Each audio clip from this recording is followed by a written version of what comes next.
Terima kasih Luar banyak, biasa. Om. Sehat Om. Silakan duduk. Siap Om. Terima kasih banyak Om. Om Wai. Aduh, ini Baik. pakai itu. Ya Om. Pakai. Ya. Assalamualaikum warahmatullahi wabarakatuh. Selamat malam hadirin dan hadirat, kembali ketemu dalam E-Talk Show with BHS bersama Om Wai, The Miracle, dan Iksan Iya. Tarore. Tarore, Tarore apa? Tarore kalau aku nggak Tarore. pakai H, Om. Itu dari mana? Sulawesi dari mana? Nah, itu dia. Kalau aku ditanya Ihsan Tarore itu, Tarore ini dari Sulawesi atau dari mana? Aku jujur agak bingung Om. Soalnya gini loh, aku kalau nanya kakekku, aku ini keturunan apa? Pokoknya kok gado-gado lah. Ada Bataknya ada Jawanya ada Sundanya ada Manadonya ada Jepangnya ada. Terus aku apa? Suka kau lah kata dia gitu. Gitu. Aku ingat itu dari dulu waktu kamu di ajang kompetisi bakat dulu. Iya. Itu tahun berapa ya? Tahun 2006 Waktu Om. di sebelah. Iya, itu Tahun, kalau tahun 2006 ajang pop. ajang Pop. pop ya, Ya, oke. 2016 ajang dangdut. Oke. Pertama itu tampilnya juara satu kan kamu? Juara kan, ya? satu, Oh. yang di pop, yang dangdut juga juara satu Om. Waduh. Gitu Om. Jadi luar biasa, no? Bisa pop, bisa dangdut, bisa. Tapi umur 16 tahun tuh luar biasa. Kan termuda waktu itu ya? Yes betul Om. Waktu itu sempat grogi gak kamu? Grogi lah Om, karena gini, aku Saingan tuh yang terberat siapa waktu itu ya? semuanya berat Om. Karena jujur aku nggak pernah punya basic nyanyi profesional. Oh. Jadi sebelumnya itu kayak ya udah kalau ada organ tunggal pasti namaku ditulis sama almarhum kakek Ihsan Tarore gitu kan. Awalnya gini, awalnya masih kecil-kecil tuh, dimulai dari kecil, dari umur 6 tahunan gitu lah. Iya kepada Mas Ihsan dipersilahkan untuk naik ke atas panggung gitu kan. Kalau dulu kan MC-MC di daerah-daerah kayak gitu kan. SMA aku mulai ikut lomba-lomba nyanyi, mulai berani. Itu pun karena motivasinya dulu guru SMP aku bilang, suara kamu bagus nak, mudah-mudahan kamu nanti suatu hari jadi penyanyi profesional. Nah itu jadi motivasi. Namanya Bu Papahan, mungkin kalau Bu Papahan nonton, terima kasih banyak Bu. Ini semangatnya Ibu. Sampaikan. Ibu Papahan. Bu Papahan, tuh muridnya udah jadi Bu. Doakan juga. Ya alhamdulillah, dia tuh luar biasa. Jadi gara-gara dia aku termotivasi buat ikut lomba nyanyi. Dan alhamdulillah memang setahun aku ngikutin lomba nyanyi semasa SMA kelas 1. Aku coba ikut-ikut lomba, ada sekitar 10 lomba yang aku ikutin, 10-10-nya menang Om. Menang ya. Kamu kan sempat nyanyi di organ tunggal ya? Betul Om. Nah itu dibayarnya gimana tuh? Aduh. Aduh. Ini kalau cerita, kalau aku dulu di organ tunggal, jujur ya Om, aku tuh pulang sekolah dari jam 12, langsung biasanya ke tempat lokasi nyanyi ya. Terus habis itu, begitu nyampe kita nyanyi sampai jam 12 sampai jam 1 pagi kadang-kadang kan. Kalau misalkan organ tunggal di daerah-daerah kan sampai jam segitu. Itu dibayarnya jujur cuman 50.000. Itu sekali tampil? Sekali tampil Om. Berapa lagu itu? Gak tahu ya, banyak puluhan lah Om. Oh ya, seharian? Seharian. Ya Allah. Sampai kemudian ke Idol? Jujur, dulu waktu di Idol, Ihsan tuh dari 12 besar juga udah pengen pulang. Nggak pengen menang, karena gini loh, karena kan kita kompetisi Om. Aku kan dari daerah, dengar omongan yang kasar, keras dikit tuh kayaknya sakit gitu nih hati gitu kan ya. Siapa yang ngomong keras kasar? Ada lah beberapa peserta yang lain. Beberapa peserta. Satu yang aku ingat banget Om sampai saat ini. Siapa? Ada kata-katanya, aku nggak perlu sebut namanya siapa. Dia ngomong gini, lo tuh gila ya, semuanya video tentang lu aja, cerita lu aja yang diangkat. Gua kapan gitu. Tapi lucu ngomongnya ke aku. Terus aku langsung jawab, maaf ya, yang ngangkat itu kan bukan aku. Yang ngangkat kan stasiun TV-nya, bukan aku gitu kan. Kok ngomongnya ke aku? Ngomongnya sama orangnya aja langsung. Dan ternyata setelah dia ngomong gitu kan aku lapor sama orang stasiunnya, sama psikolognya. Dia pulang tereliminasi. Memang akhirnya banyak yang nyinyir kan sama Iksan waktu itu kan. Iya bener Om. Ya pokoknya jual cerita kesedihan. Ya dibilangnya gitu sama yang peserta petani lain. lah ya kan. Padahal kan aku nggak pengen jual itu Om. Aku kan pengen ikut kompetisi. Yang ngangkat ceritanya kan stasiun TV-nya Om. Oh Gitu. Dulu menjadi petani dan sekarang menjadi Iksan yang sukses. Amin. Ada cerita di balik itu, jangan kemana-mana. Tetap di E-Talk Show with BHS. Alright, masih di Talk Show with BHS. Ini ada berita tentang Ihsan yang disebutkan pernah jadi petani. Betul ya Ihsan ya? Betul Om. Jadi semenjak aku SD memang aku udah dibiasain sama almarhum bapak buat kerja keras. Karena memang satu, aku anak pertama di keluarga gitu kan. dulu di Medan karena bapak itu bekas orang PTP gitu kan, kakek lah bekas orang PTP, jadi dapet lah tuh tanah buat dikelola, dipinjemin tuh tanah buat dikelola. Sampai akhirnya ya udah kita pakai tuh tanah, kita kelola, ya udah. Bapak ngajarin cara nyangkul, cara nanem kayak gimana, cara nanam singkong, jagung, cabe, sawi. Cuman kan waktu itu kamu kan masih usia sekolahnya apa? Dari sebenarnya aku mulai bertani dari 6 Bertani. 6 SD, dari 6 SD. Dari 6 SD mulai bertani. Kelas namanya diajari nyangkul gitu? Diajarin nyangkul sama bapak. Kesel gak disuruh? Ada kesel, jujur ada. Dulu waktu kecil ada. Dulu pasti waktu kecil kayak ngedumel gitu. Iya. Oh bapak ini apa sih apa segala macam. Kalau nyuci piring juga gitu. Apa sih mama ini adik-adik ada tapi masih aku aja yang disuruh, aku aja disuruh gitu. Gantian lah masa iya aku udah ke ladang, terus aku nyuci piring pulang sekolah, aku nyapu juga, aku nyetrikain juga aku bilang. Aku ini anak apa pembantu dulu gitu. Dari situ kemudian bisa dapat rezeki untuk bayar sekolah ya? Betul om. Bayar sekolah SMP itu jujur alhamdulillah. Aku dari uang hasil aku bertani di ladang itu, dari aku nanam singkong, karena singkong jujur dulu ada langganan tukang keripik om. Akhirnya terus kemudian ikut idol, sebenarnya yang paling mendorong siapa? Yang paling mendorong sebenarnya nggak ada yang dorong sih om. Jujur waktu ikut idol nggak dianterin awalnya sama almarhum bapak ke lokasi. Tapi nggak tahu kenapa tiba-tiba pada saat aku selesai dari ruang audisi keluar, nah itu ada almarhum bapak depan pintu, makinlah aku histeris. Jadi sebenarnya motifmu ke ikut idol dari audisi di daerah sampai ke Jakarta itu Pasti motif apa pertamanya, kira-kira? aku pengen ngerubah masa Nasib. ya ngerubah nasib Oh, keluarga ya. lah gitu Ya, kan. ya. Karena kan aku sampai pengennya punya kamar om di warung. Itu aku minta bikinin bapak, pak bikin triplek. Karena ada, kalau di Medan kan rumah seng semua nih om. Ya. Nah aku sampai bilang, udah kita nggak punya asbes, nggak apa-apa pak, aku bilang gitu. Kardus pun jadi aku tutupin biar nggak langsung daerah panas kan gitu kan. Ya udah kardus tutup-tutupin, terus pakai triplek. Jadi cuman tidurnya kalau misalkan aku mimpi buruk pasti begitu, puk, kejedot lah itu pasti gitu. Karena aku tidurnya di loteng om, aku minta dibikinin kayak triplek gitu di atas, terus dikasih kardus gitu. Kalau cerita flashbacknya sebelum sampai akhirnya aku bisa bawa keluarga ke sini, jujur aku pernah ada satu momen di mana aku tuh kayak nggak punya apa-apa juga om selama di Jakarta ini, cuman nggak berani bilang sama keluarga.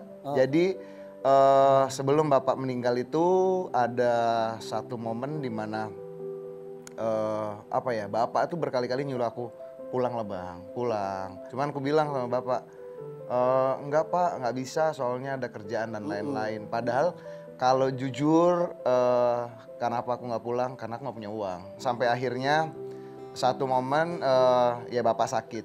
2014 itu bapak sakit. Aku dikabarin sama mama, bapak sakit pulanglah. Padahal saat itu aku memang beneran, kali ini aku beneran lagi kerja. Aku lagi dapat syuting stripping om. Dari situ aku akhirnya bilang izin sama orang production house-nya, aku bilang aku pulang ya, aku bilang gitu, nggak bisa ini bapakku sakit, bapakku nggak sadar, aku bilang gitu, aku pulang. Pada saat pulang memang bapak itu kan stroke om, jadi kayak cuman bisa bilang maaf ya pak, abang nggak pulang-pulang, soalnya ya gitu-gitulah. Tapi ya udah pak melek apa segala macam, karena bapak nggak melek, bapak udah merem, udah segala macam gitu kan, udah nggak sadar lah gitu kan. Terus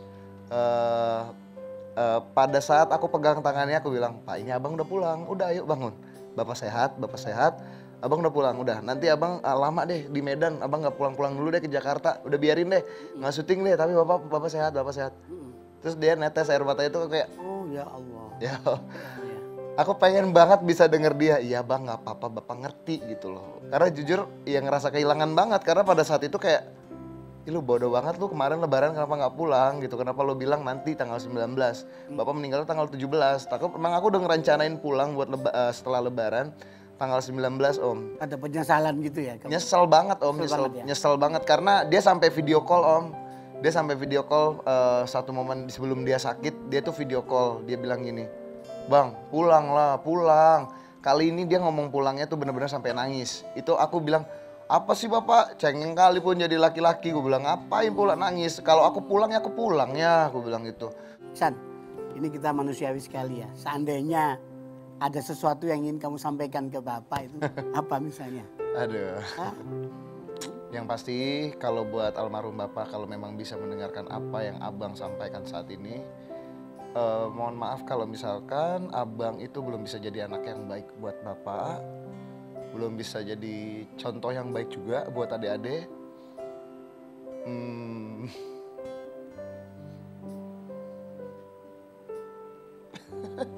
Ya kan kalau ingat almarhum bapak tuh Om.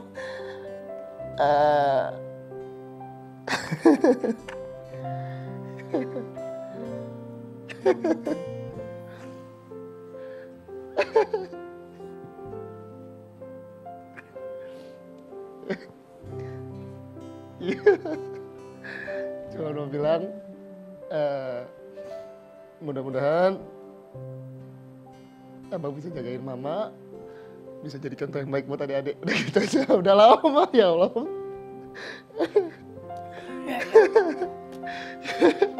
Si Oma. Aku bisa memahami. Baiklah Hadin Hadirat, kita akan lanjut bincang-bincang dengan Iksan Taroe. Tetap di Talk Show with BHS.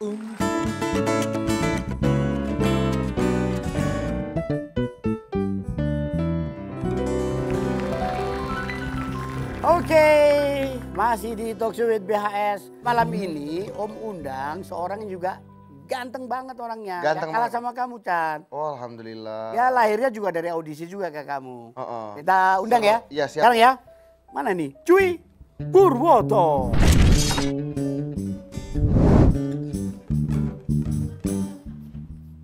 Misi Om. Oh, ada gitu ya. Habis ujung-ujungnya ada begitunya, mau nggak mau saya sambung. Ya kan? Apa kabar TV One semuanya? Sehat ya, baik. Alhamdulillah, ini yang undang TV One. Makanya saya iyain. Coba. Iya kan? Saya iyain. Coba kalau yang undang TV lain, belum tentu saya tolak. Belum tentu Saya terima saya. tolak. Oke. Saya terima juga. Karena memang gitu kan Mas Ihsan ya kan. Paham. Zaman sekarang kerjaan susah, pandemi apa aja job kita harus kita terima. Jadi Makanya yang penting UUD ya Bang ya? Iya, ujung-ujungnya duit. Iya. Suka apa ya, suka sebel gitu sama orang-orang yang ngeremehin betapa dahsyatnya virus corona. Dia pernah bilang gini ke saya waktu itu, Joy, virus corona itu gak akan lama bertahan di Indonesia. Wah Bapak jangan ngeremehin, bukan yang ngeremehin. Sekarang saya tanya, virus corona dari mana? Dari Cina. Lah harusnya lu tahu, barang-barang dari Cina gak ada yang awet, sembarangan. Virus disamain kayak barang. Hah? Emang COVID bisa diretur? Sembarangan emang. Ya kita harus apa ya, namanya zaman corona kayak gini kan banyak sekali habit yang berubah. Dulu saya gak suka loh Om nonton drama Korea. Sekarang mau gak mau. Karena dulu itu saya punya prinsip gini. Bagi laki-laki sejati seperti saya, nonton drama Korea itu najis. Wow. Tapi begitu saya tonton, nangis. Bagus juga ceritanya loh ya. Berarti lu Bang mukanya Rembo Hati Rinto ya Bang? Iya, hati Rinto sedih juga Mas Ihsan. Ini gara-gara efek pandemi ini saya jadi lumayan apal itu artis-artis Korea. Siwon, ya, Lee Min Ho, Kim Jong Un saya apal saya. Apal itu. Aktingnya bagus itu Om. Bagus ya. Nah, pokoknya kalau dia acting rakyat sedih aja. Ya kayak gimana ya, apapun itu yang penting kan imun naik. Katanya virus corona itu virus yang mematikan. Tapi kan bisa dilawan dengan kebahagiaan. Benar. Kalau misalnya kita pengen nonton YouTube, cari channel-channel YouTube yang bikin kita bahagia. Kayaknya sekarang kan saya lagi pengen punya anak nih Om. Saya kalau nonton YouTube tuh lagi seneng nonton anak-anaknya artis itu loh. Kayak Rafathar tuh, anaknya Raffi Ahmad. Gempi, anaknya Gading Martin. Keke. Nah ini anak siapa nih? Hah? Orang tuanya ada di sini nggak nih? Hah? Juy terima kasih. Cuy Purwoto. Luar biasa. Silakan duduk Cuy. Oh pakai face shield. Nih masuk oke. Pakai facial juga ya? Iya saya takut nih kayak Power Ranger saya. Ini di TV One bisa berubah nggak sih nih? Job sepi job. Banyak Om, banyak yang cancel kayak. Iya, kalau kamu gimana? Sesedih apa itu komika kalau di dalam pandemi justru banyak tema justru yang bisa dipakai. Saya itu waktu itu dikontrak 200 episode. Udah ngebayangin dapat duit banyak. Ternyata. Ya kan ternyata pandemi datang 7 episode di cancel. Padahal udah beli macem-macem tuh kan bingung cicilannya gimana akhirnya. Mau flashback nih ya, Anda kan Iya. komika dari Bogor gitu tadi. Dari Bogor betul. Nah, ini kan Anda dikenal sejak waktu audisi pertama kali itu komika di TV sebelah itu ya. Sebenarnya di TV sebelah itu saya bukan audisi buat kompetisinya, tapi Oke. audisi memang buat reguleran. Oh. Gitu. oke. Itu tahun 2011. Kamu angkatannya siapa? Ernest apa itu ya? Saya kalau Ernest itu founder, Oh, ibaratnya oh, iya. perintis lah ya, angkatan Oke. perintis untuk stand up komedi agar berkembang secara komunitas. Hmm. Jadi Ernest itu presiden stand up komedi yang pertama. Materi stand up komedimu tentang apa? Biasanya membuli diri sendiri sih kalau saya. Oh. Karena lebih aman tidak bahas sara gitu yang penting. Iya, Oh, kamu takut kena resiko Iya dong, Om. teman-teman itu yang Iya. itu. Saya materinya aman aja, job dikit gimana enggak? Jui Purwoto senang dapat kritikan saat melawak. Siapa yang kritik emang? Macem-macem Om. Emang ada yang nonton? Yang dengar? Ada Om, masa nggak ada? Yang nonton saya bayar juga sih.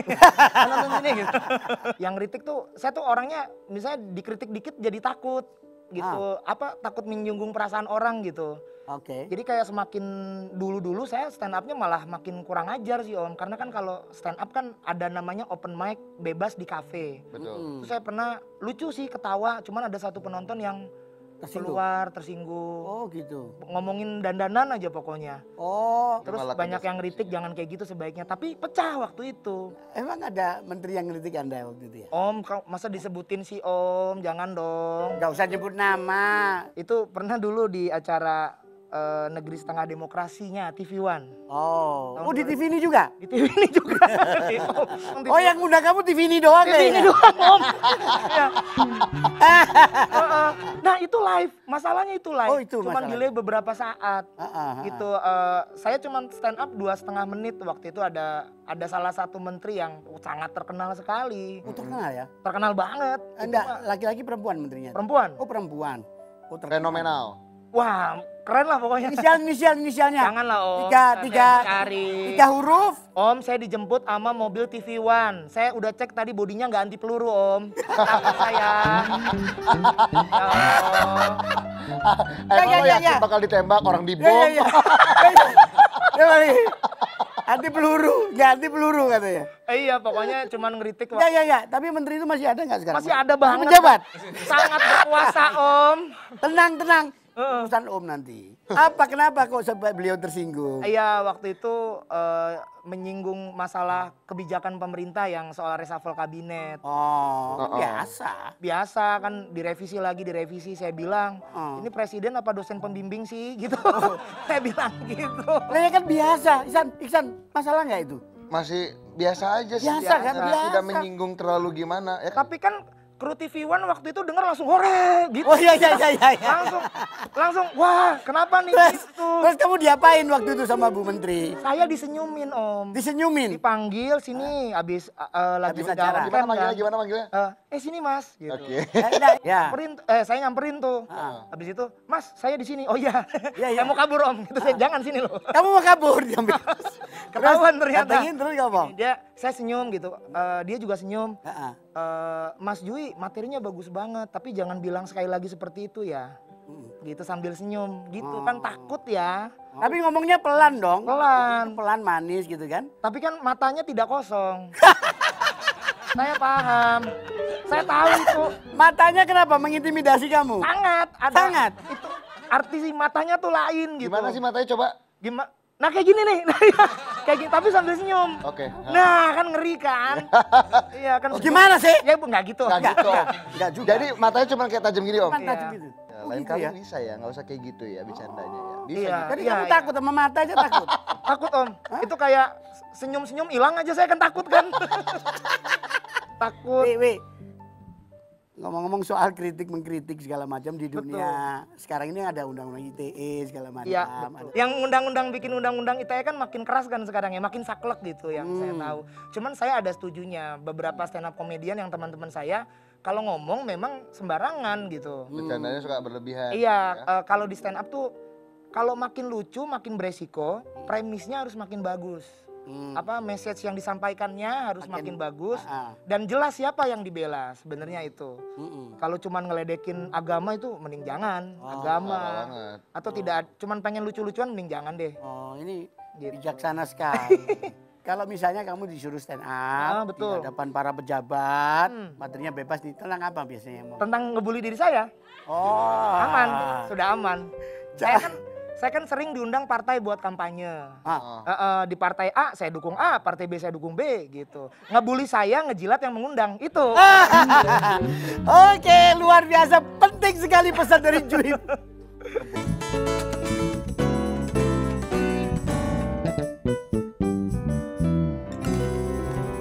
Alright, masih di Talk Show with BHS.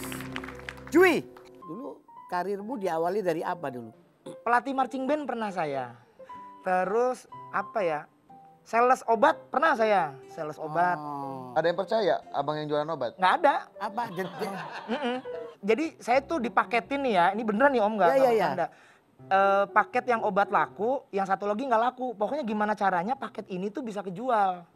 Gitu, mengiming-imingi tukang warung kalau misalnya beli ini nanti dapat kertas terus bisa diundi di radio ini. Tapi memang Oh, jualnya ke warung-warung? warung-warung naik Kan motor. kamu melobi dokter gitu bukan? Bukan, Oh, ke bukan. warung-warung Om. Oh, iya. Oh, dari belajar kamu komunikasi dari jualan obat itu terus kemudian langsung ke komika ya, Nah, cocok di situ ya? karena materi stand up saya pertama itu tentang itu, keresahan jadi sales. Ya, coba keresahan jadi sales kayak apa coba? Dulu. Singkat aja. Aduh, saya udah lupa rasanya jadi orang susah ya. Gimana? Tunggu. Om, bener. Udah lupa rasanya jadi orang susah. Tapi semenjak pandemi, Ya jadi inget lagi Om, saya inget Om. Motor saya itu kan nggak bisa starter ter gitu, harus bunyinya disalah. apa? Harus disalah dulu. oh, Oke. Udah, tiap warung berhenti 60 warung 60 kali nyala dong Om. pantas bang sekarang paha sama betis sama. Iya, makanya saya naikin nih ke sini nih. Nggak seimbang soalnya Om. Saya kalau duduk. Kamu udah kapalan ya gini-gini? Iya, kayak gitu. Coba nyetar coba. Iya, kan Misalnya. gitu. Coba berdiri bang. Oh. Tuh kan. Udah. Agak miring-miring ya. Agak miring nih. Bang, betis lu sebelah kanan sama sebelah kiri beda Beda bang. tuh sampai turun tuh. Ya Allah. Aduh. Kesannya itu. Dari 70 warung yang dapat 3, kan ngeri kan. Nah, waktu kamu ngelawak dengan tema apa ngebully diri sendiri lewat derita seorang sales obat. Iya, betul. Banyak yang ketawa nggak waktu itu? Sangat. Karena memang yang paling enak buat ditertawakan di Indonesia itu ya kesedihan orang lain. Gitu. Itu modal yang sangat enak ya dan aman. Jui, pernah nggak waktu tampil mau melucu kan terus saja terus penonton nggak ketawa? Pernah kejadian? Pernah dong Om. Hah? Saya paling takut kalau yang ngundang saya itu militer Om. Bener, saya pernah tampil itu acaranya lagi sertijab. Jadi komandannya kan pasti jaim. Anak buahnya kalau komandan yang nggak ketawa juga nggak ketawa. Sikap sempurna. Sikap sempurna semua. Paling pecah aja cuman, kalau pecah wah ketawa gitu kan. Dia cuman Anak buah juga ngikutin gitu juga? gua gitu juga. Jaim semua mereka semua? Jaim semua. Terus? Akhirnya udah saya yang ketawa. Udahlah kalau nggak ada yang ketawa saya yang ketawa aja lah. Gitu. Susah. Sertijab. Nah dulu Iksan kan terkenal sebagai genrenya kan pop. Pop bener. Terus kemudian pernah surut setelah 5 tahun Bener ke dangdut. ke dangdut. Ya itu karena salah pilihan itu om yang buat uang aku bener-bener nggak ada tipis gitu. Sampai akhirnya aku ikut kompetisi lagi, alhamdulillah dikasih menang. Dapatlah saat itu menang dangdut itu dapat 100 juta kan om. Itu jadi rumah di Bogor. Oh alhamdulillah. Gitu. Itulah yang bawa mamaku pindah ke rumah di Bogor itu. Iya. Jui mau dengerin cengkoknya dia ya? Iya. Coba dikit-dikit aja contohnya. Oh, banget. Lagu apa ya yang ada cengkoknya itu ya? Zapi.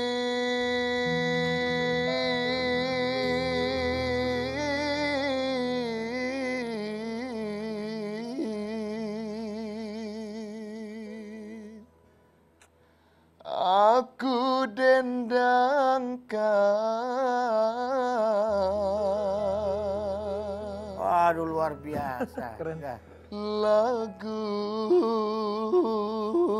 udah segitu aja Om. Wah, tepuk tangan dong. Keren banget. Ini kan banyak pendatang baru. Bener Om. Generasi milenial yang ya jadi komika, Jadi penyanyi. nyanyi segala macam, banyak audisi juga banjir. Betul. Terganggu nggak? Atau tersaingi nggak sama mereka? Kalau aku ya, kalau aku yang pasti Ya aku bukan percaya. Jui kamu lah. Ya. Kalau Isan ya Om, Isan percaya rezeki itu udah diatur sama Allah, ya Ya. kan. Mau sebanyak apapun yang bermunculan di sana, kalau memang aku masih ada masanya untuk bertahan, aku pasti bisa. Ada jalannya dikasih Allah untuk bertahan. Kalau Jui kayaknya merasa terancam deh kayaknya. Mana Mas Jui? Kan beda profesi Om. Saya kan pelawak, ini penyanyi. Enggak sama komika bukan yang sama lain. dia. Sama siapa? Sama pendatang Oh, baru terancam, Om. komika. Junior tuh Lucu. lucu-lucu. Oh, Jobnya banyak, bayarannya mahal, rumahnya besar. Kayaknya nyinyir ya. Kalau sini. Ya itu sebenarnya masing-masing sih Om. Iya. Ya apa ya, saya bisa nahan hal itu, jangan sering-sering buka Instagram aja sih Om. Nanti jadi sirik gitu. makin lo kepo, makin lo sirik. Iya, masalah kita kan di mata sebenarnya. San, Gitu Om. ini Jui ini kayaknya perlu kita kasih kesempatan tuh. Kita bakar ya Om. Challenge lah. Iya. Sebagai ini komedian kan kebanyakan spontanitas. Benar. Ya kan, spontanitas dan cerdas biasanya. Benar. Kan? Coba roasting Iksan coba. Iksan. Om Wai aja gimana deh? saya nyari celahnya susah kalau Isan. Terlalu Ngancam honormu kalau Mbak. Jangan lah Om. Aduh, ini saya termasuk stand up komedian yang jarang roasting sih sebenarnya. Gimana ya kalau apalagi harus ngerosting orang yang saya hormatin gitu, Om Wai. Gimana ya, walau gimana pun saya tuh sudah menganggap Om Wai itu seperti leluhur saya sendiri.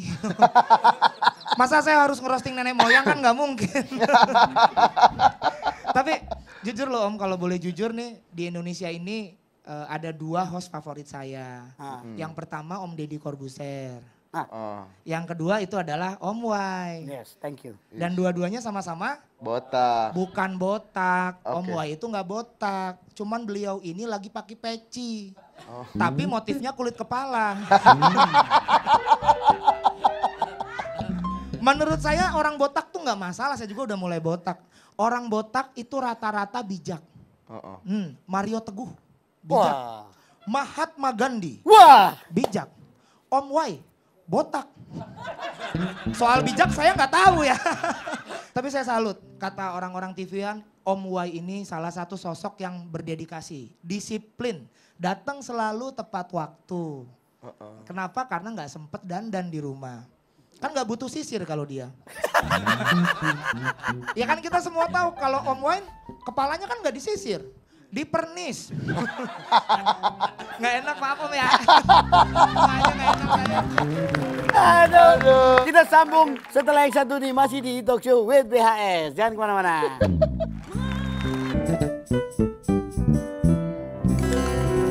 Oke, masih di Talk Show with BHS bersama Om Wai, The Miracle. Ada fotonya Jui. Ngapain kau pakai Joker? Ini Itu di mana itu? aku pertama kali main film di luar negeri, asik. Weh. Ini di Australia Om. Orangnya pasti Kok itu cantik banget sebelahnya? Siapa ya itu Empat Indah cewek lagi? Kusuma itu Hah? ada. Oh. Siapa itu? Indah Kusuma ada. Kasihan amat dia foto sama sebelahnya itu. Itu terpaksa itu. Pokoknya lagi bersedih saya nyusul ke tempat hiburan aja. Oh. Gitu. Abang jadi pemeran utama di situ. Nggak mungkin, pemeran utama kan harus ganteng. Kalau Nggak saya juga, manis. Enggak juga. Ya Allah, saya mah manis, tetap aja dia sombong. Ini film keberapa Anda? Mas Jui. Aduh berapa ya? Wow, saking banyaknya. Oh, kalau film keberapanya lupa. Ah, Cuman ini film ketiga di mana yang scene akunya lumayan banyak. Yang lain-lainnya selewat doang kamu. Cuman lewat, Jadi cuman ngomong makasih Pak, udah aja pulang gitu.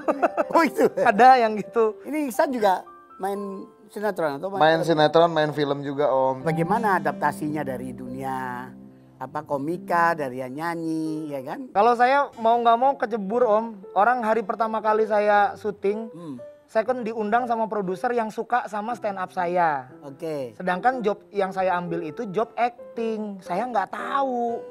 Maksudnya belum bisa. Karena kalau di stand up kan harus liatin kamera.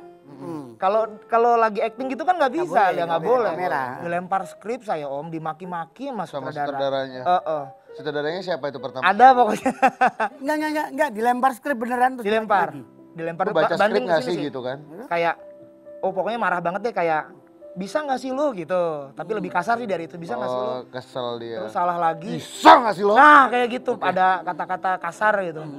Pokoknya saya berapa kali salah aja, sampai udah limit banget dia sampai nendang galon tuh. Jadi Hah? kayak nendang galon gitu.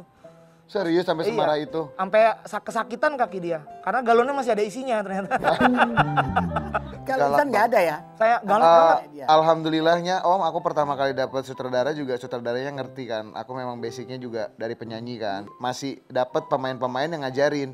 Ini loh, ini dibacanya scene, adegan-adegan itu dibacanya scene. Nah, mau ngambil ini scene ini kadang suka lompat-lompat. Jadi kamu harus pertahanin emosi dan lain-lain gitu. Nah, di situ diajarin, aku diajak ngobrol sama pemain-pemain yang lain yang udah lebih senior lah gitu kan. Nah, dari situ baru oh iya ngerti. Dari situ mulai ngasah kemampuan acting di film kedua itu yang baru dapat award. Jui, kamu juga musik juga bisa kayaknya. Ini nih ada videonya nih, Jui nih. Wow, itu Bohemian Rhapsody rupanya. Iya. Lagunya Queen.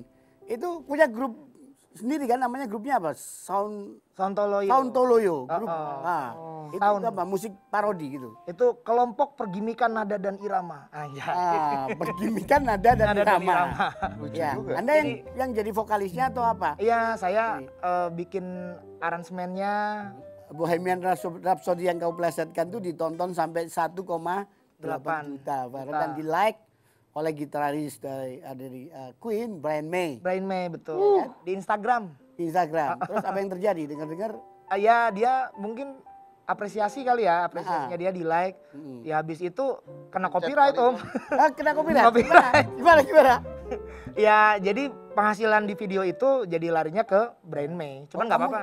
Oh, Bangga ya? Bangga. Jadi kamu sedekahkan ke Brian May? Iya, Brian May saya sedekahin. Luar biasa. Kapan lagi nafkahin orang bule kan? Brian May gitu loh. Brian May. Terima kasih atas kehadiran dua tamu spesial Om pada malam hari ini. Sebelum acara ini kita tutup, kita saksikan pertunjukan duet maut dari Ihsan dan juga Jui Purwoto. Ya, sampai ketemu di e-talk show minggu depan. Assalamualaikum warahmatullahi wabarakatuh. Waalaikumsalam.